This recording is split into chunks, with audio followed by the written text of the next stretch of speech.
We open in Bandera in the Dude Ranch country of Texas to meet a woman with the unlikely name of Bungie Grant, who has an odd Texas brags.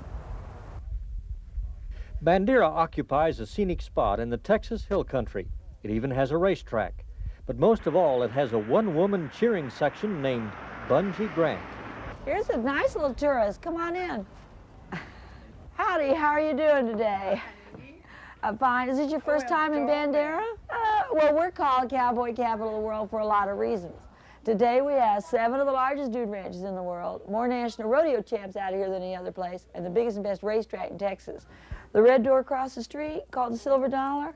You'll see what looks like sawdust on the dance floor. When you see it, realize that it is not sawdust, it's the furniture from the night before. Oh dear. You know what they call a cow in Bandera? It's just had a calf. They call it decaffeinated. I've been in Bandera for 13 years.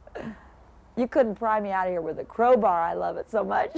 Bungie also has a daughter named Ballon, who sings, sometimes by herself or with her mother. Just turn me loose, let me stand a mile saddle underneath the western sky. On my cayuse, let me wander over yonder till I see the mountains rise. And sometimes with the Anvil Band of Bandera.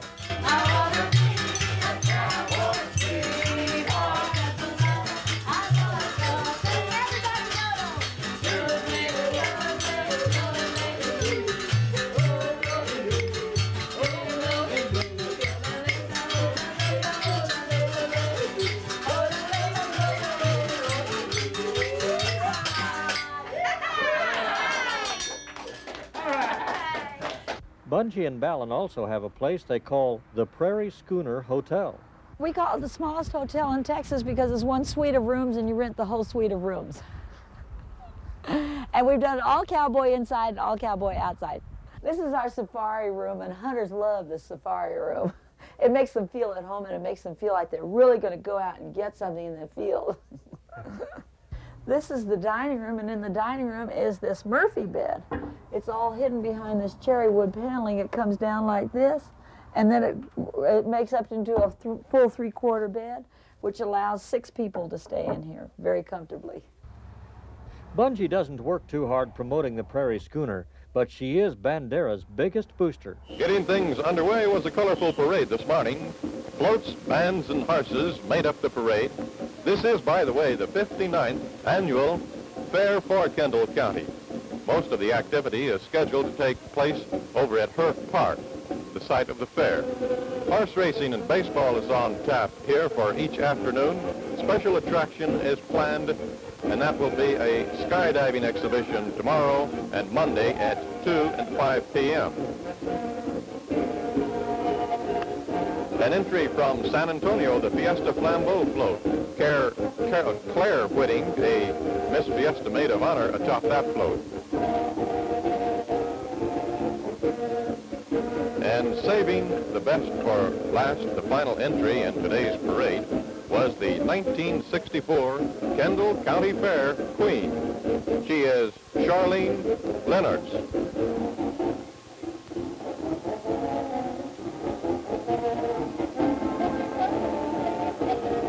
The fair continues through Labor Day. This is Paul Schaefer reporting from Bernie.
The Special Senior Olympics, sponsored by the Leisure Lodge in Hondo, west of San Antonio, was originally scheduled at a park in the country. Heavy rains the night before forced some of the activities indoors at the Medina County Livestock Association barn. Some minor adjustments had to be made, but the enthusiasm for the games was high. How much space we gonna need? We're gonna go that way. Yeah.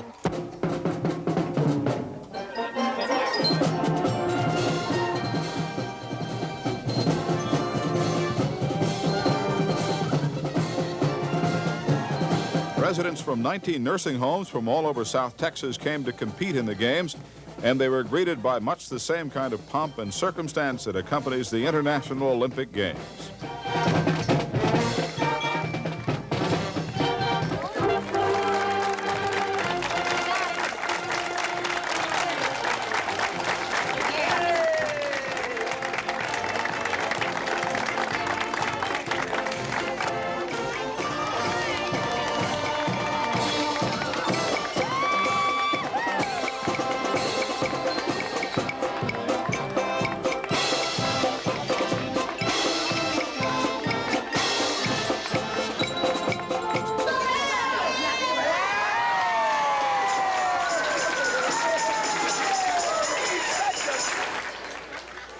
The Special Senior Olympics was started in Hondo in 1977, with just 3 nursing homes competing.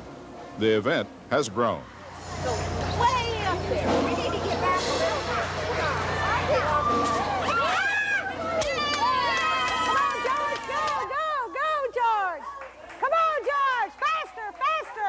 There was kind of Olympics for everybody, and the nursing home people, you know, they just feel like when they come to the nursing home, they don't have a whole lot to do anymore, and nothing, no competition, no anything. So we set it up to have an Olympics for them, and they really enjoy it. They get a lot out of it, and they talk about it for weeks and weeks after that, and they just feel really great about it. There are no 100-meter dashes or 1,500-meter runs here, but a wheelchair race can be just as exhilarating.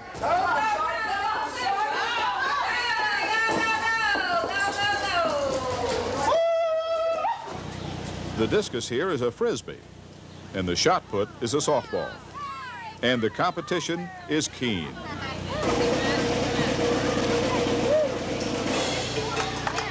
The pitching of horseshoes and tossing of beanbags and throwing of rolling pins rounds out the competition.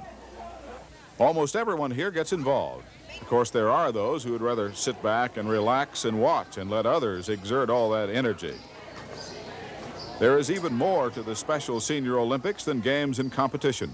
There is food and entertainment.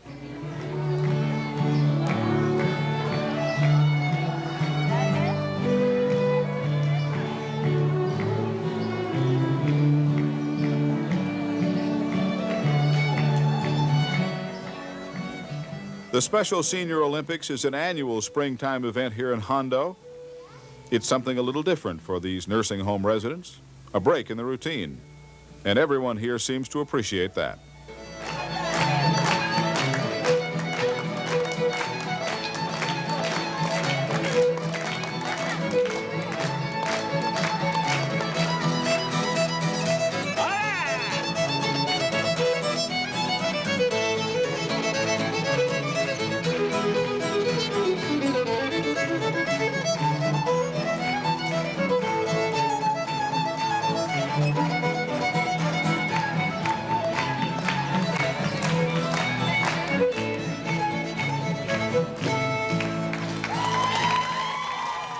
How do you turn a trip into an adventure? You don't need a travel guide. Simply venture out as far as the trail takes you. And then you'll realize that the journey was your destination all along. Discover a legacy of experiences. A city that becomes a wonderland. Wander into the past and witness our history, filled with unforgettable experiences. These are the memories we take home. Boerne, Texas. An elevated hill country experience. In the hill country, the predominantly German communities have a fest or festival for special occasions. In Boerne, a stopping off place between the German communities of New Braunfels and Fredericksburg, they hold the annual Burgessfest, or Festival of the Hills. In many ways, the Burgessfest is like the county fairs throughout the state. Folk come to town to meet their neighbors, exhibit their crops or cattle, and kick up their heels at a dance.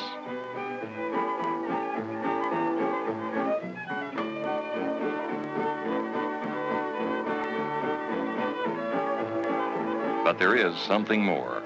These people pay tribute to their heritage with native costumes, songs from their father's homeland, and customs remembered by the old folks and passed on to the young.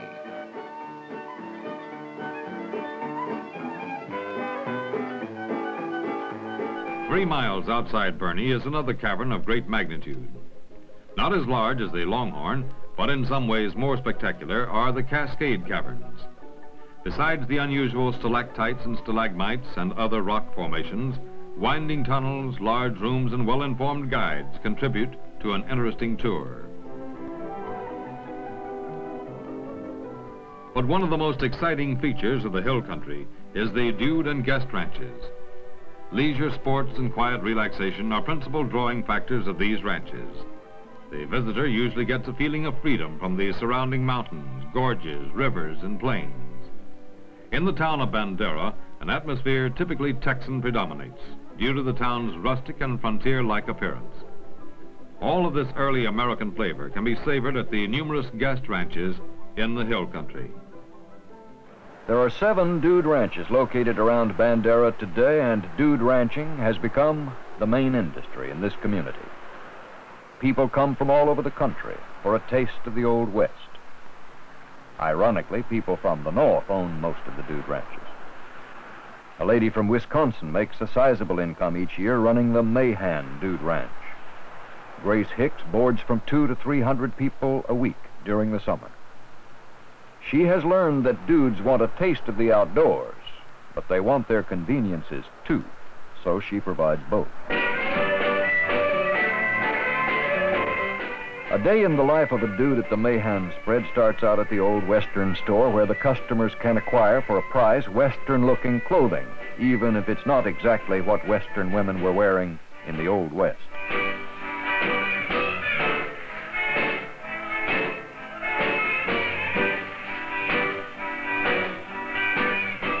The first day, most everybody wants to rough it. That's what they paid for. So there's a cowboy breakfast. The buckboard is hitched up, and the tourists travel out to a nice camping spot in the wide open spaces for a real cowboy meal. Mothers don't have to cook or wash the dishes. That's part of the price. Cowboys whip up a batch of steak and eggs and go around saying things like "hosses" and "yes, ma'am" to amplify the atmosphere.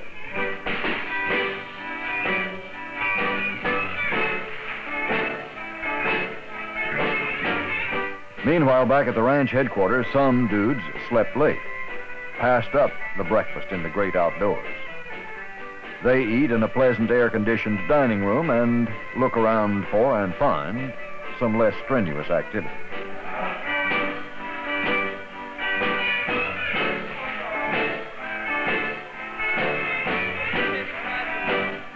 Meanwhile, back in the great outdoors, the more determined dudes are getting their money's worth. They can tour a phony ghost town. Whoa. Whoa. Or they can take to the riding stable, where wranglers are standing by to find just the right horse for each customer. Whoa. Some of the customer comments here range from "give me an old horse, I'm recovering from an operation," to "I'll take the friskiest one you've got." But the plain fact is that all the horses walk in one long line at the same pace, and none is about to get frisky. Most of the time, the horses know a lot more about the dudes than the dudes know about the horses. About the most entertaining sight at any dude ranch is watching the tourists at the riding corral. It makes us wonder what the real cowboys might think if they could see how the West has changed. This looks like a good spot here, Tex. Yeah, all right. Oh, now, just hold up, Tex. Oh, All right, now. Nice boy. Which one of us is going to get off first? Well, yeah. Well, I'm going to... Let me try to get down first. All right.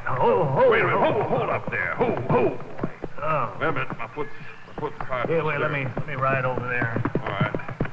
Help you pull it. All right. Now, wait a minute. All right, there you go. Hold on. All right. Hold up there. Hold up. Facing the wrong way. Yeah, swung right around. I can't do it. I just can't do it. No, I can't either.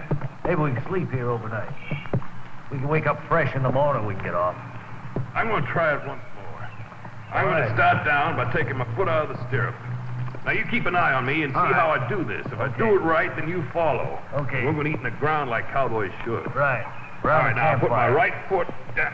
Oh, wait a minute. I mean, your stirrup. Oh, look at that. We're worse than we ever were now. Now you're on my horse. Oh, come on. Here we go.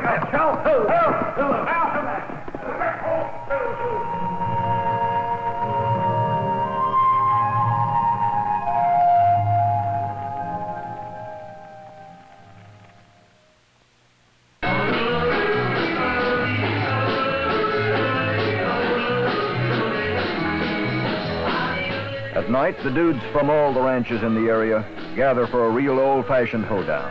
There's a western band and dancing and country fun.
Yeah, thanks to you. You're the one that did it.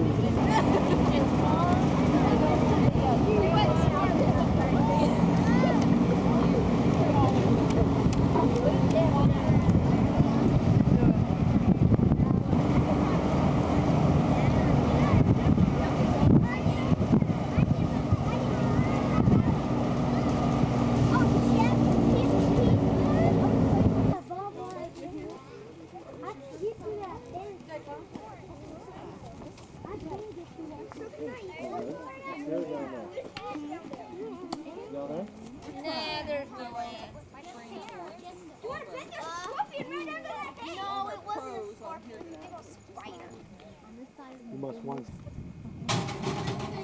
Oh, there we go. Yeah, look it. You're missing it, honey. Whoa.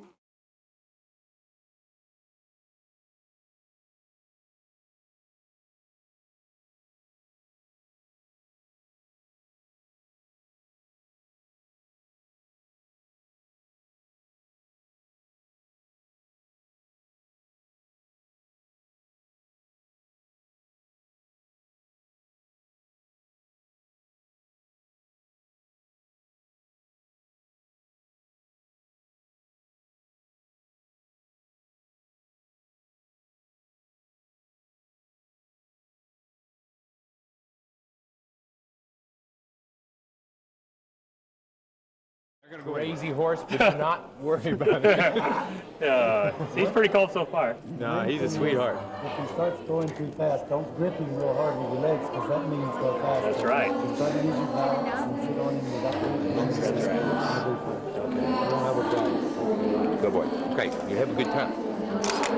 Wait. Where's Julie? Julie? Let's go for a walk. When that gate swings open, ladies and gentlemen, would y'all please cheer, scream, clap, or whatever. All you little kiddos with your feet hanging inside the arena, please pull them out. Please put your feet up and out of the arena. Tim Merkin out of Bow Verde. Let's cheer him on, ladies and gentlemen. We want another 8-second ride in Bandera, Texas tonight, and it's going to happen. Tim Merkin has made made that 8-second ride. We will get you a score. Vanderpool claims a population of 500, but there is only one occupied building in the downtown district. Ken Layton runs the gas station here and the real estate business and the post office, all of them in the same building. Ken was born near Vanderpool, and his family moved here when he was just 6 years old. When we moved here, my father had a general merchandise store, and he was also the postmaster.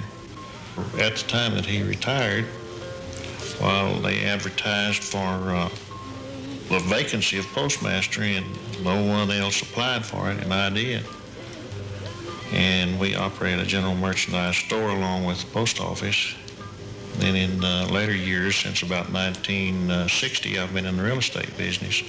Ken Layton and his wife are the only actual residents of Vanderpool. The other 498 people here live in the surrounding country.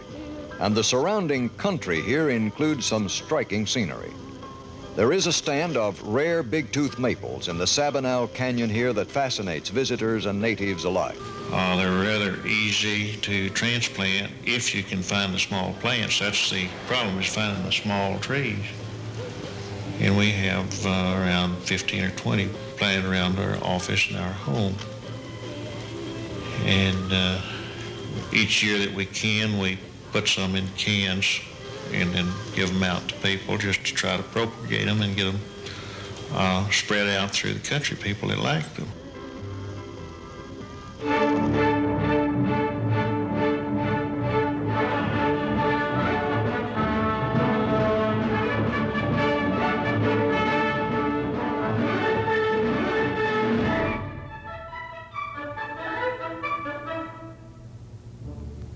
They call these trees here in the canyon the lost maples.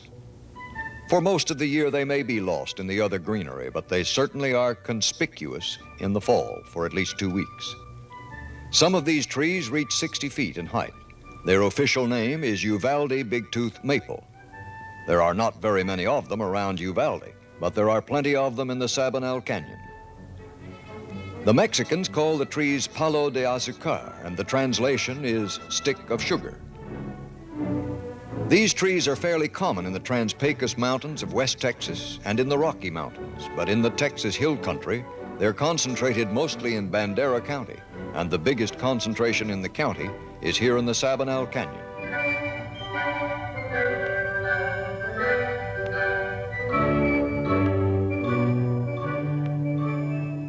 Tourists come here from all over Texas to see the maples in their fall colors. There is enough interest that there will soon be a state park here. In a small pond at Lost Maple State Park in the Hill Country, Charlie McTee is practicing his art, the art of fly fishing.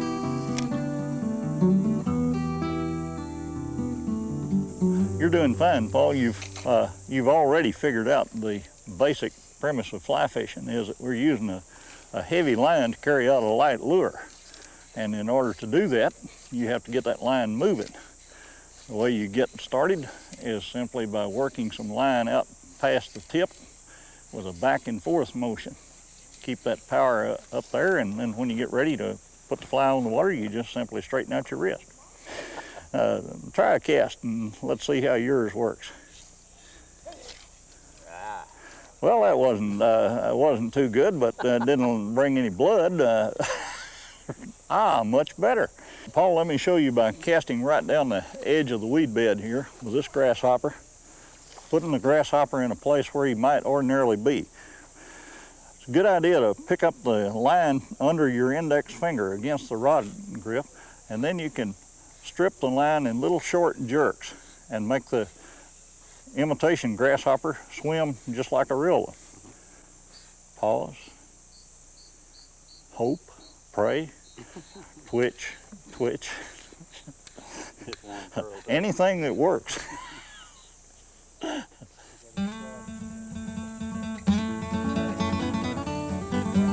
Fly fish? Well, one of the reasons is to get something to eat. Fish are delicious, and the folks these days say they're low cholesterol and so forth. But in my particular view, if you go just to catch something to eat, well, you're missing part of the fun of it. the pleasures of fly fishing, many of them are being in pretty places. It puts you in the outdoors at some very pretty times of the day. The beginning and the ends of the day are some of the nicest times to fish. Over and above that, you have the pleasures of casting and tricking the fish. You're enticing the fish to try something that really isn't real. There is this world is down there is a mystery to us. We can, we can see it, we can take its temperature, but that's a different world down there. And we use a rod and a line to try to investigate that world and to entice the fish that live down there to bite on something. Quick, turn on the camera.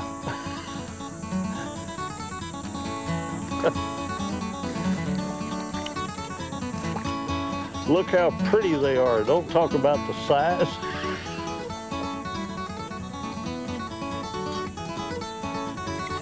So what? He's only so big. How much fun can you have? Hey, compared to not catching nothing, he's a great deal of fun. You're putting something on here that fish like to eat.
If you really, really wanted to be alone where you live now, in the cities or wherever, how difficult would it be for you to get where you couldn't hear anybody else, couldn't hear any vehicles, couldn't smell the city around you? Think how hard it would be. Lauren Childers is one of 5 counselors at the YO Ranch near Kerrville, where awareness of our environment and conservation of wildlife is taught. The unusual program was brought to America by South African Richard Salmon.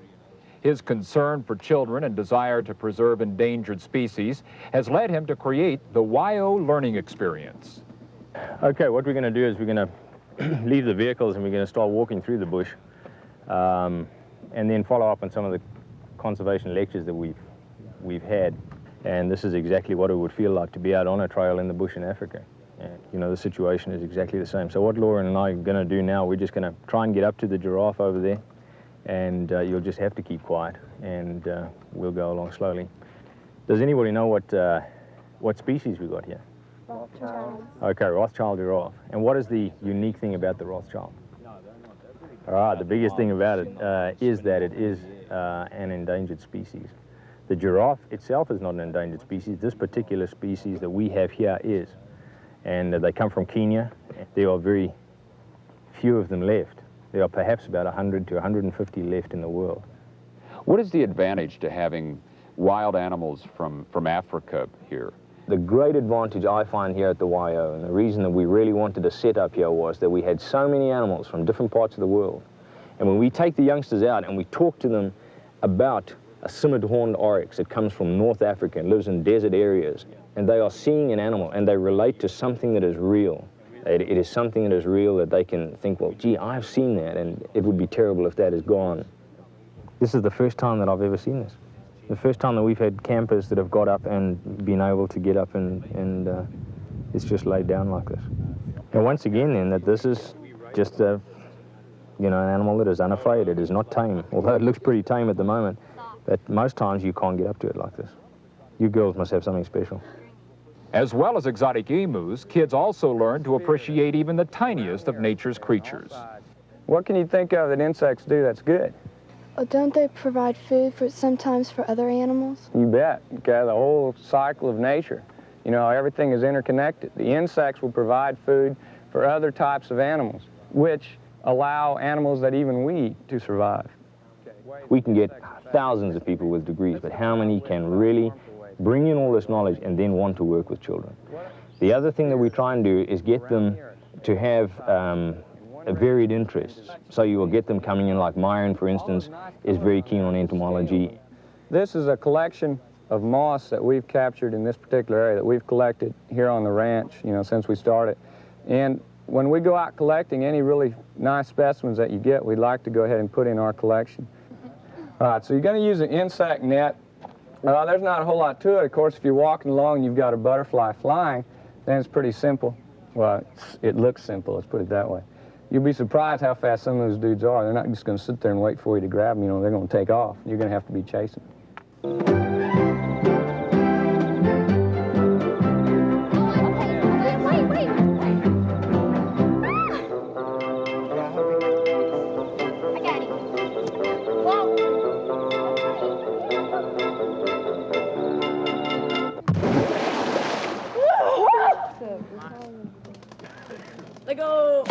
They come in and a lot of them are frightened to get dirty or frightened to get wet, or, you know, just small things like that. But slowly the pattern starts to change. And you'll find a youngster that comes in here and perhaps has never helped anybody in his life before, never said thank you for anything before, all of a sudden starts to say thank you, can I help you, and, you know, is assisting his friends as well as assisting us. And we definitely see changes. Of all the activities at the YO, the one that is guaranteed to send butterflies to the stomach is rappelling. There you go, watch your feet. Over the top, round, underneath, back you go. And they are scared when they go to do the rappelling. Just go slowly and choose your footsteps carefully. They then overcome this fear. Carefully get your footsteps. Now lean out as you go. Just lean out, let it slide. Yeah, I'm sure you're shaking. That's what it's all about. And when it's all over, we sit down and we talk to them and we say, well, just remember when you go back into the wide world again, if you have a problem in the city, a problem at home, and you think you can't face it, look back to the days when you were at the YO and you didn't think you could rappel. You were too afraid to rappel, but you had the courage to go ahead and do it. And perhaps that can teach them that they have courage. What is the ultimate goal that you have here at YO? What is the idea that you want these kids to walk away with? If we could even get 50% of the youngsters that come into us to really go away from here and care about other people, about the environment, about conservation problems, and want to share these things with other people. If we can continue doing this type of work, then that for me is enough.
Where are we, folks? What you doing, Uncle? Where are you? Where's this tree you're tying up to, Uncle Phil? Spillway, where this is a road right here. It's a little bit flooded.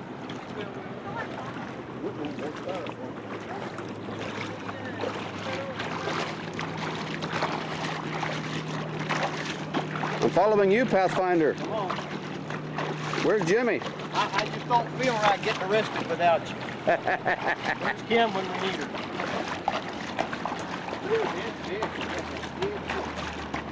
Ooh, I should have worn the old man's. Here's a walkway right here. All right.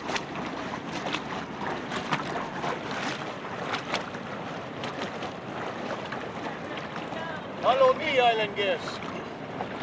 Oh, here's the spillway right here. We're out working on it. I say this is Wow.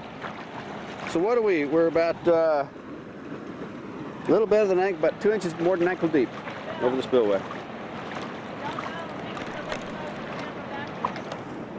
What's that? If you go, throw the camera to me. Let's not have that go under.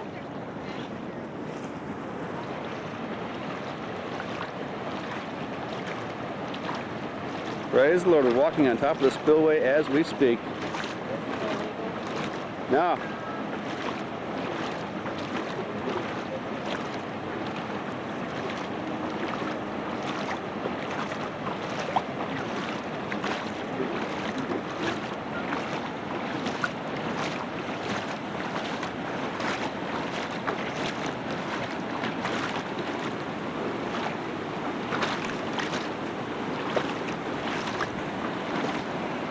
the water is still over the spillway. All right. Well, this is an historic occasion. We have good batteries, plenty of film, so we'll just roll the whole thing here as we walk. Of course, I should have worn the old man's shoes on bare feet, carrying my thongs for some reason.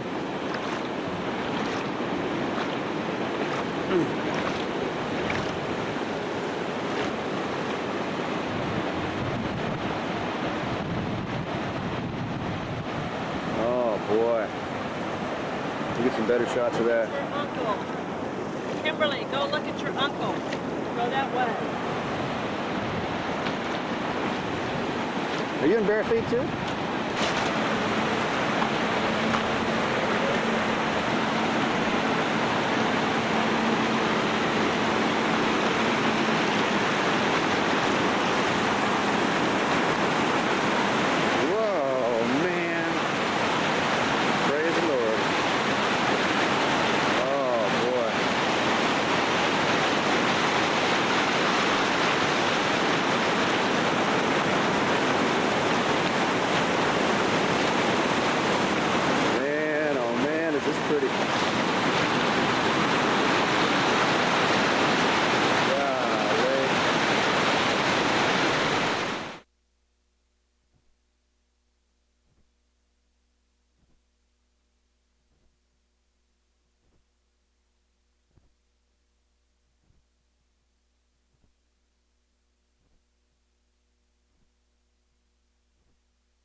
We're going to come back out there and get a few more people. We'll probably break down right behind you. Go down.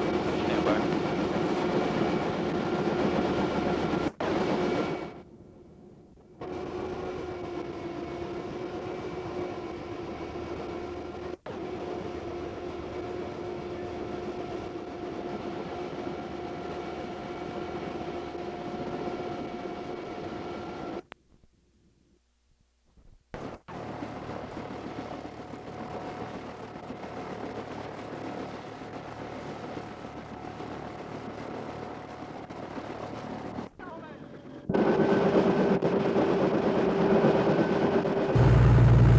With their deuce and a halves, the Army National Guard is able to get where others can't. These trucks, they tell me, are able to ford water that's 5.5 foot deep.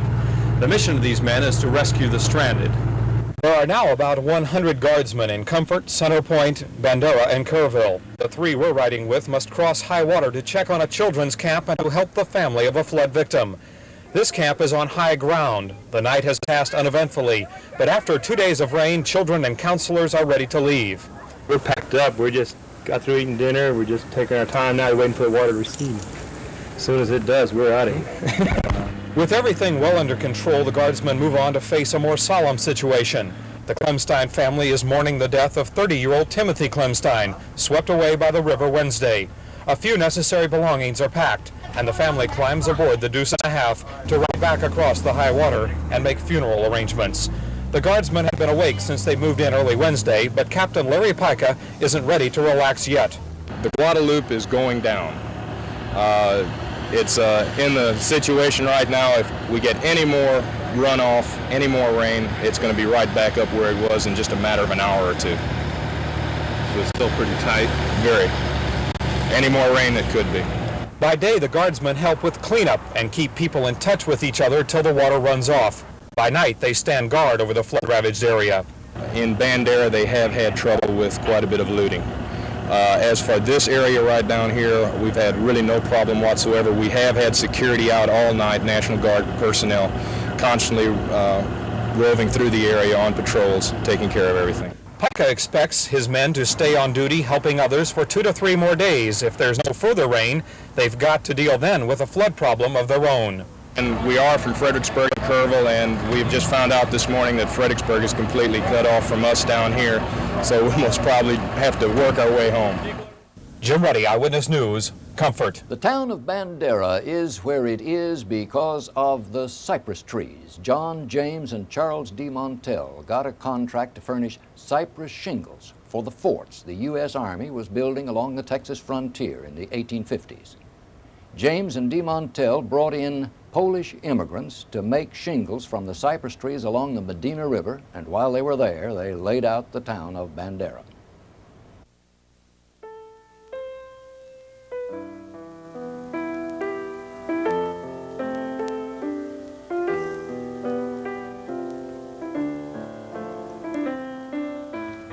They had a county here for more than 20 years before they had a courthouse. Until the early 1870s, county offices were housed in rented rooms around town. But then Bandera County finally bought a private home and made it the first courthouse. Next came the jail. This was not Bandera's first jail, but it was the first civilized one here. Before 1881, prisoners paid for breaking the law by being tied to a post in a makeshift shack located in the center of town. But as Bandera grew, the county decided it needed a jail. So in 1881, architect Alfred Giles arrived from San Antonio to supervise the building of the Hard Rock Jailhouse. It cost $5,000.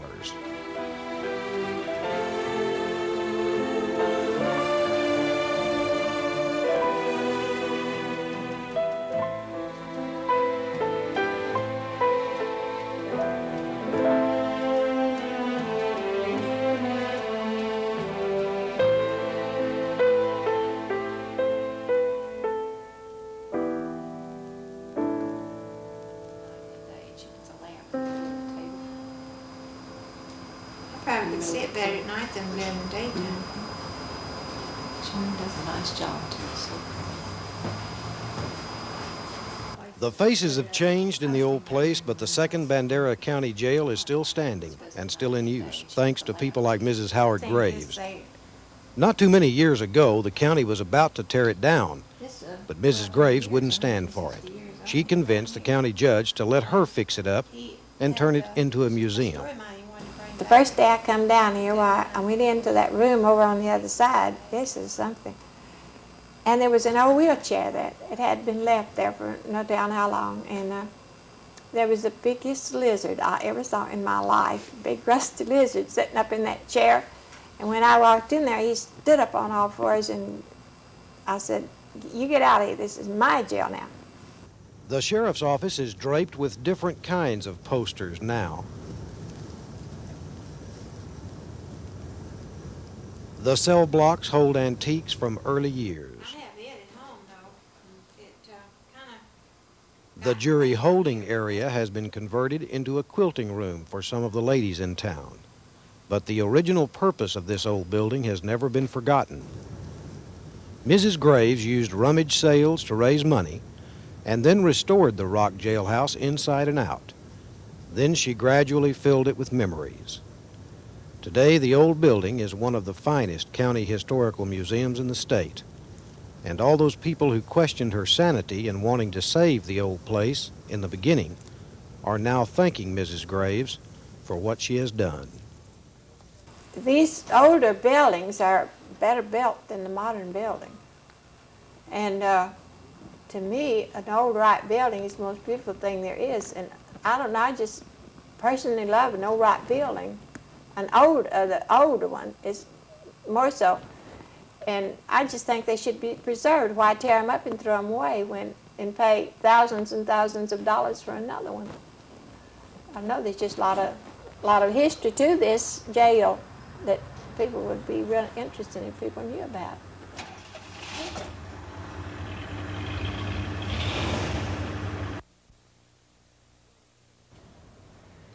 The old jail is usually open every day unless the weather's bad, and even then Mrs. Graves is happy to show anybody interested through the place for a quarter. That's in Bandera. It's about 50 miles northwest of San Antonio, where State Highway 16 meets State Highway 173, and just about anybody in town can tell you where to find Mrs. Graves. I'm Ray Miller, and I hope you'll be back with us at the same time next week to see some more of Texas.